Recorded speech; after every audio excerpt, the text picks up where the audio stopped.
this, right? I'm very, very sorry, and I'll make sure that in the future, if I am to comment on any part of a video, it's just its actual contents, not the sponsors, and also not to encourage my community or my viewers to leave any sort of negative feedback. How are you gonna say this shit and then go to YouTube? Like, are you kidding me? You're gonna go and say this about Twitch and then go to YouTube? Sorry, that's it. It's toxic and condescending. It is. It absolutely is. 100%. Wealth disparity's getting bad. The wage gap, I hate that shit. And we hate the rich. On a yacht drifting through Paris making millions of dollars. Shut the f up. How does someone go from being celebrated as the queen of Twitch, adored by millions of fans, to being called hypocritical, manipulative, and even irrelevant, all in just a few years? Was it her own mistakes that destroyed her? Or was it the ruthless internet culture that waits for nothing more than a star to slip? The story of Pokimane isn't just about streaming. It's about what happens when perfection collides with the impossible standards of the online world. Before the controversies, the feuds, and the internet-wide backlash, Pokimane was the definition of streaming success. Her rise seemed unstoppable. She had the charm, the consistency, and a natural ability to connect with her audience in a way that felt personal. Millions tuned in regularly, not just for her gaming, but for the warmth of her personality and the feeling that she was part of their everyday life. In an industry dominated by male creators, Pokimane became something rare, a female streamer who wasn't just successful, but untouchable. She became Twitch's crown jewel, front and center in promotions, sponsored events, and collaborations. Brands competed for her attention, eager to be associated with her image of positivity and relatability. For fans, she wasn't just a gamer, she was someone who felt like a friend. And for Twitch, she was the perfect ambassador, showcasing the platform to a global audience. But when someone is elevated that high, the fall is always more dramatic. Because the higher the pedestal, the easier it is to tip, and that pedestal would soon start to shake. It started with what seemed like just another commentary video.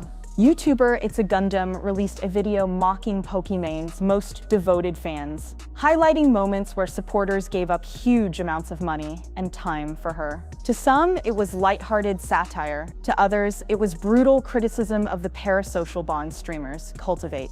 The video spread like wildfire. Memes flooded Reddit, debates erupted across Twitter, and suddenly Pokimane herself was at the center of it all. She didn't stay quiet. She fired back, publicly denouncing the video as disrespectful, and even suggested that sponsors reconsider their support of Gundam. To her, it was about defending herself. But to critics, it was something far darker, an attempt to silence opposing voices. That moment changed everything. For the first time, Pokimane wasn't just seen as a friendly streamer. She was painted as someone wielding her influence to control the narrative. Online communities split into two camps. One side insisted she was just protecting her image. The other saw her as manipulative, proving that her wholesome persona was just a facade. The feud became a circus. Sarcastic comments, mocking edits, and viral clips kept the controversy alive. Even though she and Gundam eventually exchanged messages privately and eased the tension, the damage was irreversible. Pokimane walked away with a new label, Controlling, and that label would follow her into the next storm. The internet has a cruel way of magnifying small mistakes. For Pokimane, the moment came live in front of thousands of viewers. While casually interacting with her chat, she accidentally revealed a private browser tab on screen. It lasted only seconds before she closed it, but screenshots were already circulating. Within hours, the internet was dissecting every detail. Twitch responded with nothing more than a warning. No ban, no suspension. To her critics, this was proof of favoritism. Ordinary streamers had been punished harshly for less, but Pokimane seemed untouchable. Was Twitch protecting its star? The incident reignited debates about double standards on the platform, and rather than staying quiet, Pokimane's own actions added fuel to the fire. On another broadcast, she openly mocked rival streamers, brushing off criticism with the bravado of someone who believed she couldn't be touched. So, like, why would you... It doesn't logically make sense that you would tell a joke and then justify it. Because if you knew it was a joke, you wouldn't justify the joke, right?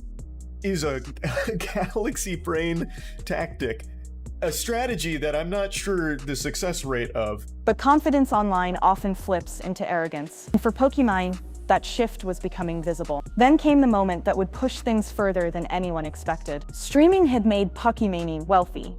Sponsorships, donations, Twitch contracts, her success placed her in the millionaire bracket, and most of her fans knew it. So when she went live from Paris, surrounded by luxury brands and expensive backdrops, her image shifted again. During that stream, she made a remark. Having money doesn't mean having character. To her, it was a simple observation. To the internet, it was hypocrisy. How could someone living in luxury, making millions, call out the wealthy for lacking character? Wasn't she now part of the very group she criticized? Clips of her comments spread like wildfire. Some praised her candor, saying she was brave for calling out the ultra-rich. But far more mocked her as out of touch and self-righteous. For many, it confirmed what they had already started to believe. Pokimane wasn't the humble, relatable streamer she once was. She had changed, but the most devastating blow wasn't about money or mishaps. It came from a single tweet. When news broke about the allegations involving music mogul Sean Diddy Combs, Pokimane tweeted a short, seemingly simple statement. Believe the victims. On the surface, it was a moral, empathetic comment. But the internet has a long memory. Almost instantly, people dug up old clips from the Johnny Depp-Amber Heard trial. In those clips, Pokimane had mocked Amber Heard, laughing at her testimony and dismissing her claims. Suddenly, her believe the victim's stance seemed contradictory. The backlash was immediate. Her critics branded her a hypocrite, someone who shifted her values depending on the situation. In the ruthless culture of online spaces, inconsistency is one of the deadliest sins. The tweet, which was meant to show compassion, instead reopened old wounds and reinforced a narrative that Pokimane couldn't be trusted. Once again, she was painted not as a defender of justice, but as an opportunist. And the internet wasn't done. Every past controversy, from accusations of arrogance to brand mishandling, was dragged back into the spotlight. For Pokimane, the storm was no longer about a single mistake. It was about the legacy of her inconsistency. The numbers told the story. Within months, her average viewership dropped by nearly 50%. That meant tens of thousands fewer live viewers, which translated into an estimated $45,000 loss in monthly income from donations and subscriptions alone. Brands began to distance themselves. Companies that once lined up to work with her now hesitated. Several reduced their sponsorship deals, wary of being caught in the crossfire of controversy. Even Twitch, the platform that had elevated her to stardom, seemed to be pulling back. Previous privileges and promotions were quietly scaled down. The star that once symbolized Twitch's dominance now looked like a liability. And behind the scenes, the toll was personal. Constant backlash, online harassment, and pressure mounted. To repair her image, PR campaigns and brand repositioning were estimated to cost 6 figures, a heavy price for mistakes that played out in real time. What was once a career defined by success was now overshadowed by a series of self-inflicted wounds, amplified by the unforgiving spotlight of the internet. But the truth is, Pokimane's story isn't unique. It's a reflection of something much bigger. All these people that I brought up today have examples of using other people's content for their own content. They could all get copyright striked just the same way they copyright strike other people or claim their videos. Like hide all that drama only ended up bringing more attention to it. Again, in the moment, I was just doing that because I thought it was something that would calm down all the drama. The numbers told the story. Within months, her average viewership dropped by nearly 50%. That meant tens of thousands fewer live viewers, which translated into an estimated $45,000 loss in monthly income from donations and subscriptions alone. Brands began to distance themselves. Companies that once lined up to work with her now hesitated. Several reduced their sponsorship deals, wary of being caught in the crossfire of controversy. Even Twitch, the platform that had elevated her to stardom, seemed to be pulling back. Previous privileges and promotions were quietly scaled down.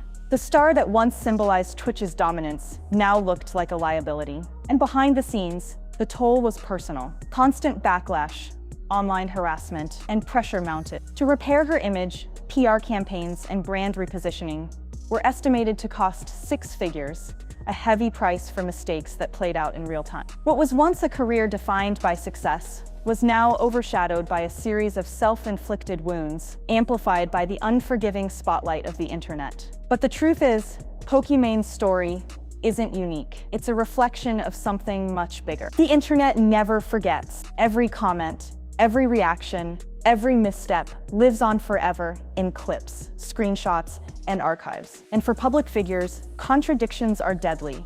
Fans can forgive mistakes. They can forgive emotional outbursts. But when past words clash with present ones, when values seem inconsistent, trust shatters. And once that trust is gone, rebuilding it is almost impossible.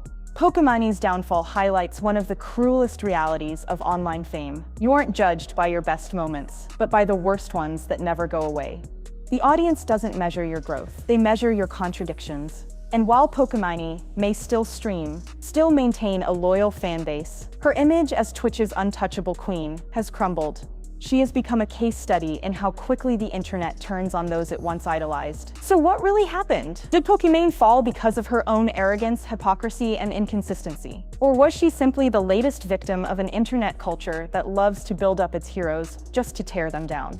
The answer may be somewhere in between. But one thing is certain. In the digital age, perfection isn't just impossible, it's dangerous. And for someone like Pokimane, the crown of Twitch came with a curse. What do you think? Can a public figure ever truly rebuild their reputation once the internet turns against them? Or is the past always waiting, ready to destroy the present? Share your thoughts in the comments below.